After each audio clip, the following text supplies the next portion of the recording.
ಇನ್ನು ಜನಿವಾರ ಕಟ್ ಮಾಡಿರುವುದನ್ನು ಖಂಡಿಸಿ ನಡೆಸ್ತಾ ಇದ್ದಂಥ ಪ್ರತಿಭಟನೆಯಲ್ಲಿ ಜಟಾಪಟಿಯಾಗಿದೆ. ಕಾಂಗ್ರೆಸ್ ಮುಖಂಡನ ವಿರುದ್ಧ ಆಕ್ರೋಶವನ್ನು ಹೊರಹಾಕಿದ್ದಾರೆ. ಸಿಎಂ ಸಿದ್ದರಾಮಯ್ಯ ವಿರುದ್ಧ ಘೋಷಣೆಗೆ ಆಕ್ಷೇಪವನ್ನು ವ್ಯಕ್ತಪಡಿಸಿದ್ದಾರೆ. ಕಾಂಗ್ರೆಸ್ ಮುಖಂಡ ದೀಪಕ್ ಚಿಂಚೋರೆ ಈ ಆಕ್ಷೇಪವನ್ನು ವ್ಯಕ್ತಪಡಿಸಿರುವುದು ಮಹಾರಾಷ್ಟ್ರದಲ್ಲಿ ಬಿಜೆಪಿ ಬ್ರಾಹ್ಮಣರಿಗೆ ಅನ್ಯಾಯ ಮಾಡಿದ್ದಾರೆ, ಅವರ ವಿರುದ್ಧವೂ ಕೂಡ ಘೋಷಣೆಯನ್ನ ಕೂಗಿ ಅಂತ ಆಗ್ರಹಿಸಿದ್ದಾರೆ. ಇದಕ್ಕೆ ಪ್ರತಿಭಟನಾಕಾರರ ವಿರೋಧ ಮತ್ತು ಹೈಡ್ರಾಮಾ ನಡೆದಿದೆ. ಏನಾಗಿದೆ ಕೇಳಿಸ್ಕೊಳ್ಳಿ.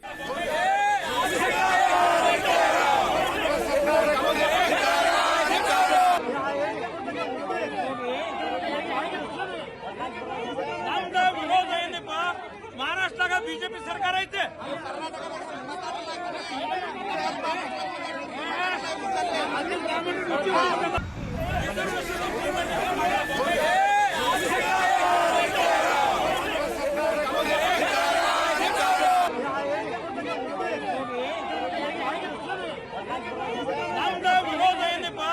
ಮಹಾರಾಷ್ಟ್ರಾಗ ಬಿಜೆಪಿ ಸರ್ಕಾರ ಐತೆ.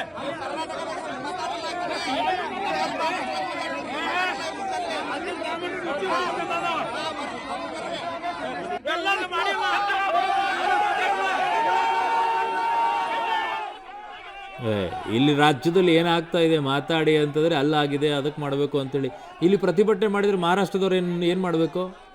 ಅಲ್ಲಿಯವರು ಇಲ್ಲಿ ಕೇಳಿಸ್ಕೊಳ್ತಾರ? ತಲೆ ಬೇಡ, ಯಾವಾಗ ಬಂತಾರೆ, ಯಾರ್ಯಾರೋ ಒಬ್ಬರು ನಿಂತ್ಕೊಳ್ತಾರೆ. ಅಲ್ಲಿ ನಿಮಗೆ ಅಷ್ಟೊಂದು ಪಕ್ಷಗಳ ಪ್ರೀತಿ ಇದ್ದರೆ ಪಕ್ಷದ ಪರವಾಗಿ ಹೋರಾಟ ಮಾಡ್ಕೊಳ್ಳಿ. ಅಲ್ಲಿ ಯಾವುದೋ ಒಂದು ಹೋರಾಟ ಮಾಡ್ತಾ ಇದ್ದಾರೆ, ಆ ಹೋರಾಟದಲ್ಲಿ ರಾಜಕೀಯವನ್ನು ಎದಕ್ಕೆ ಬೆರೆಸ್ತಾ ಇದ್ದೀರಾ? ಅಲ್ಲಾಗಿರುವಂಥದ್ದು ಸಂಪ್ರದಾಯಕ್ಕೆ ಧಕ್ಕೆ ತರುವಂಥ ಕೆಲಸ.